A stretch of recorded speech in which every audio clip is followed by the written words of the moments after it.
ආයිබෝවන් යාළුවනේ. වයස අවුරුදු 30ත් 40ත් 50 පැනලා ගියාමත් තරුණ පෙනුමක්, දිලිසෙන සමක්, හොඳ ශක්තියක් තියාගෙන ඉන්න කැමති නැති කෙනෙක් නෑ නේද? ඒත් අද බොහෝ දෙනෙක් ඉක්මනින්ම වයසට ගියා වගේ පේනවා. සම රැලි වැටෙනවා, හිස කෙස් දුර්වල වෙනවා, නිතරම මහන්සි. මේකට හේතුව වයස විතරක් නෙවෙයි. අපේ ජීවන රටාවත් ලොකු හේතුවක්. අද මම ඔයාලට කියන්න යන්නේ මම නිතරම බොන ගෙදරදිම හදාගන්න පුළුවන් සරල පානයක් ගැන. මේක මැජික් බීමක් නම් නෙවෙයි. ඒත් හොඳ ආහාර රටාවක් සහ ව්‍යායාමත් එක්ක එකතු කළාම ශරීරයට ප්‍රයෝජනවත් වෙන්න පුළුවන්. අවසාන වෙනකම් බලන්න මේ පානය හදන නිවැරදි ක්‍රමයක් කාටද ගැලපෙන්නේ, කාටද පරිස්සම් වෙන්න ඕනේ කියලාත් මං කියලා දෙනවා.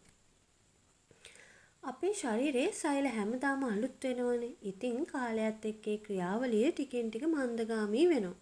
ඒ වගේම ඔක්සිඩේටිව් ස්ට්‍රෙස් කියන තත්ත්වය නිසා සෛල වලට හානි වෙන්න පුළුවන්. මේ නිසා සමේ වෙනස්කම්, ශක්තිය අඩුවීම, වයසට ගිය පෙනුම වගේ දේවල් ඇති වෙන්න පුළුවන්. නමුත් හොඳ ආහාර, ප්‍රමාණවත් ජලය, ව්‍යායාම, හොඳ නිින්ද වගේ දේවල් මේ ක්‍රියාවලියට හොඳ බලපෑමක් කරනවා. මං ඔයාලට පොරොන්දු වුණානේ මම බොන මගේ රහස් පානය ගැන කියනවා කියලා. ඉතින් මං දැන් ඔයාලට කියන්න යන්නේ ඒක හදාගන්නේ කොහොමද කියලා. උණුසුම් වතුර කෝප්පයක්, දෙහියුෂ ෂේ හැන්දක් හෝ දෙකක්, ඉකුරු කුඩා කැබැල්ලක්, කහ කුරු ටිකක්, කළු ගම්බිරිස් පොඩ්ඩක්, අවශ්‍ය නම් මී පැණි තේ හැන්දක් එකතු කරගන්න එක තමයි මගේ රහස් පානය. ඉතින් දියවැඩියාව තියෙනවා නම් මී පැණි එකතු කරන්න පෙර වෛද්‍ය උපදෙස් ලබා ගන්න. මම මේ ඔයාලට කිව්ව ටික ඔක්කොම හොඳින් මිශ්‍ර කරලා උදේ ආහාරයට පෙර හෝ ආහාරයෙන් පසුව බොන්න පුරුදු වෙන්න. දෙහිවල විටමින් C තියෙනවා. ඒ ප්‍රතිඋපකාරකයක් ලෙස ක්‍රියා කරනවා. ඉතුරු ආහාර ජීර්ණයට සහාය වෙන්න පුළුවන්. කහවල කුර්කුමීන් කියන සංඝටකේ තියෙනවා. ඒක ගැන පරීක්ෂණ රසක් තියෙනවා. කෙසේ වෙතත් ඒ සියලු රෝග සුව කරන ඖෂධයක් ලෙස සලකන්න බෑ. කළු ගම්බිරිස් වල පෙපරයින් තියෙන නිසා කුර්කුමීන් ශරීරයට උරා ගැනීමට උපකාරී වෙන්න පුළුවන්. මේවා එකට එකතු වුණාම සෞඛ්‍ය සම්පන්න ආහාර රටාවක කොටසක් විදිහට ප්‍රයෝජනවත් වෙන්න පුළුවන්.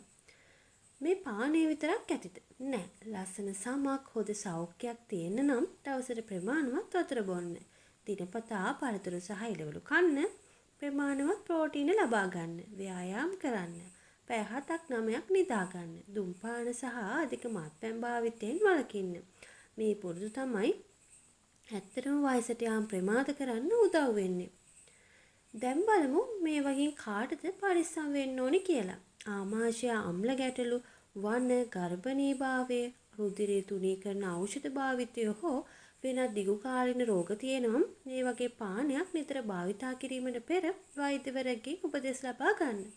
ගොඩක් අය ඔයාලට කියනවා ඇති මේ පානය බොන්න, මේක හදන්න, මේකෙන් බඩ අඩු වෙනවා, මේකෙන් ලස්සන වෙනවා, මේක කන්න කියලා.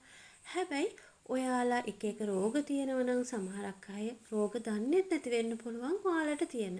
ඉතින් ඒ නිසා ඔයාලගේ ජීවිතේ අනුතරේ දාගන්න එපා. ඉතින් ඕනම දෙයක් ඕනවට වඩා ඕනෙම නෑනේ. ඒ දෙයක් මතක තියාගන්න. එක පානයකින් වයස නවත්තන්න බෑ. ඒත් හොඳ ආහාර රටාවක්, ව්‍යායාම, ප්‍රමාණවත් නිින්දක් සහ මේ වගේ පෝෂ්‍යදායී පානයක් එකට එකතු වුණාම ඔබේ සෞඛ්‍ය සහ පෙනුම හොඳ සහනයක් වෙන්න පුළුවන්.